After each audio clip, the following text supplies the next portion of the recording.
had an opportunity to talk to Glenn Beck this week, and after we talked, he provided some analysis, and I'm sure there's a lot of study that goes behind this.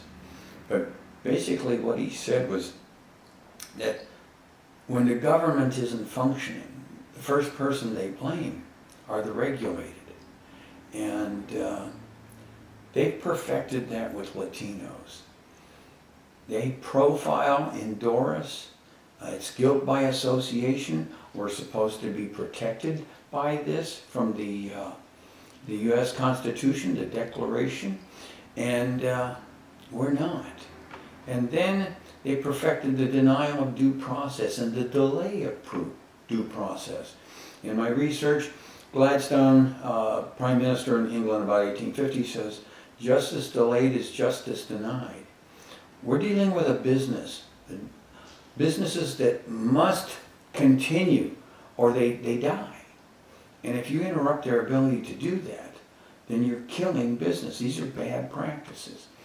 In the case of the beverage container recycling program, the department has gone beyond what was legislated and what was originally written in the penalty sections, 14591.2 and so on. They deny the right to appeal. They delay the right to appeal. They put people out. They deny their private property.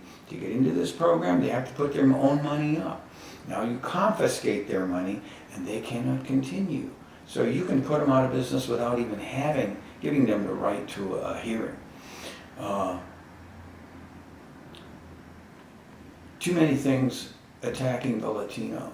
Biggest problem for the Latinos: education, vocabulary, the ability to understand the written words in the regulation, which are a bit too complex, I might say. They need to be fixed.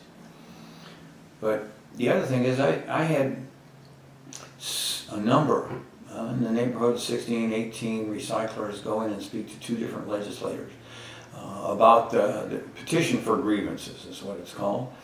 And their stories were heard. And in one case, it was an influential legislator, chair of the Assembly Natural Resources Committee, a woman, and she was forced out of her position or gave up her position because of sexual allegations. All the people who went to see her, all the time spent, lost. The next one was the first one to go, Raul Bocanegra, and he went real quick. He volunteered to leave. And then now this week I read that his chief of staff, who all these people met with, the man who actually heard the stories of abuse by the state and what it did to these families, he's gone, sexual improprieties. So we got to work on who's going to bat for us, and we got to get them to work. And when we get there, we got to get them to do oversight, and we've got to hold them accountable. What are you doing up there? What work are you doing that's affecting us here in the district? Keep an eye on them. It's called accountability. We need to insist on that and implement it in all of our legislative districts in California if we're going to save the bear.